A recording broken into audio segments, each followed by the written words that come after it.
मेरे बालों में कलर और मेहंदी दोनों चीज लगती है। कलर इसलिए लगाना पड़ता है कि वाइट बहुत हो गए बाल, लेकिन कलर की वजह से जो बाल डैमेज होते हैं वो मेहंदी लगने से बहुत रिकवर होते हैं।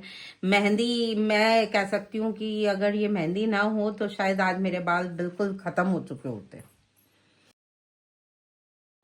नमस्कार। आज हम फिर से केमिकल वाले बालों को ट्रीट कर रहे हैं। काफ़ी लंबे टाइम से ये हीना ही लगवाते थे, लेकिन जब आगे के बाल कुछ ज़्यादा वाइट होने लगे और इनको थोड़ा सा वो रेड कलर चुभने लगा तो इन्होंने आगे आगे कलर की टचिंग करना स्टार्ट कर दिया था। लेकिन धीरे धीरे सारे ही बाल वाइट हो गए और फिर ये पूरे ही बालों में कलर करने लग गए और ये काफ़ी टाइम से चल रहा है। लेकिन ऐसे देखते देखते इनके बाल अभी 1/4 ही रह गए। बहुत अच्छे हेवी बाल थे इनके और इन्होंने कई बार केमिकल ट्रीटमेंट भी करवाया है, जैसे अपने बालों को स्ट्रेट करवाया, रिबॉन्डिंग, सब कुछ करवाया इन्होंने। लेकिन अब ये कंडीशन है बालों की कि अगर ये हीना नहीं हो तो ये बाल जो है वो भी नहीं रहे। ये आपने इन्हीं के मुंह से सुना है। तो ये मेहंदी केवल मेहंदी नहीं है, सिर्फ कलर देने के लिए नहीं है, बल्कि ये ट्रीटमेंट का काम भी करती है। लेकिन इनकी एक चीज़ बहुत अच्छी रही कि इन्होंने भले ही कितने ही केमिकल ट्रीटमेंट अपने बालों में करवाए, लेकिन हीना को हमेशा कंटिन्यू इन्होंने यूज़ किया।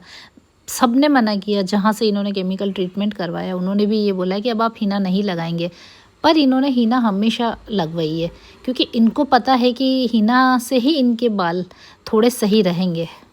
और ये मुझे कई बार बोलते भी हैं कि दी आपकी मेहंदी है तो कोई डर नहीं है, मैं एक बार मेरे सारे शौक़ पूरे कर सकती हूँ। हम इनके स्कैल्प को देख सकते हैं, बहुत दूर दूर बाल हो गए हैं और बालों की क्वांटिटी इनके बहुत कम हो गई है। ये हाई पोरोसिटी वाले हेयर हैं, इनमें कई बार केमिकल ट्रीटमेंट हो चुका है।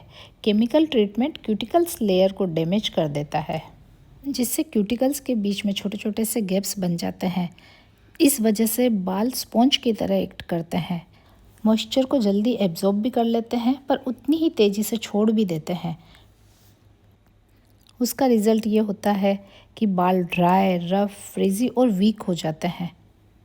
शाइन और स्मूथनेस ख़त्म हो जाती है, हेयर ब्रेकेज और हेयर फॉल बढ़ जाता है।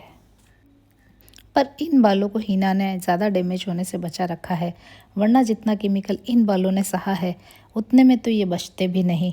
लेकिन इस हर्बल ट्रीटमेंट से फिर से बालों में शाइनिंग आ जाती है। ये जड़ी बूटियों वाली हीना क्यूटिकल्स को कवर करके बालों की कंडीशन को इम्प्रूव करती है। हीना और इंडिगो क्यूटिकल्स पर प्रोटेक्टिव कोटिंग बनाती है, जिससे पोरोसिटी थोड़ी कंट्रोल होती है। पोरोसिटी कंट्रोल ना हो तो बालों की कंडीशन और भी ज़्यादा ख़राब हो जाती है। मॉइस्चर लॉस होता है, बाल ऑयल, पानी या मास्क कुछ भी एब्जॉर्ब तो करते हैं पर होल्ड नहीं कर पाते, तो बाल हमेशा फ्रिजी और ड्राई ही लगते हैं। क्यूटिकल्स ओपन होने की वजह से बाल फ्रिजी और उलझने लगते हैं। वॉल्यूम कम होता है, रूट्स वीक होने से बाल आसानी से टूटने लगते हैं, जिससे बाल पतले, लाइफलेस और वीक दिखने लगते हैं। पोरोसिटी कंट्रोल करने के लिए हमें हर्बल पैक्स लगाने चाहिए, जैसे एलोवेरा, फ्लैक्स सीड्स जेल लगाएं जो मॉइस्चर को लॉक करें, ऑयलिंग प्रॉपर करें। तो इस तरह से हमको हर्बल केयर ज़रूरी हो जाती है, जैसे इन्होंने करी है। तो इनके बाल कम से कम ऐसे अच्छे लगते हैं, भले ही क्वांटिटी थोड़ी कम हो गई हो, लेकिन फिर भी बाल यूँ ठीक है। ये यहाँ भी मेहंदी लगवा रहे हैं और अपने घर पर भी लेकर जाते हैं, तो जब भी इनको टाइम मिलता है ये लगा लेते हैं।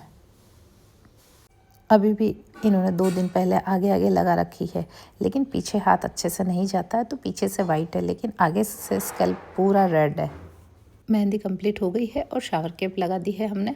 अब जहाँ आके बाल पोरोसिटी की वजह से होल्ड नहीं कर रहे हैं हीना को, वहाँ हमने फिंगर से और लगाई है। वीडियो पसंद आए तो प्लीज़ लाइक, शेयर और सब्सक्राइब कीजिए। Thank you.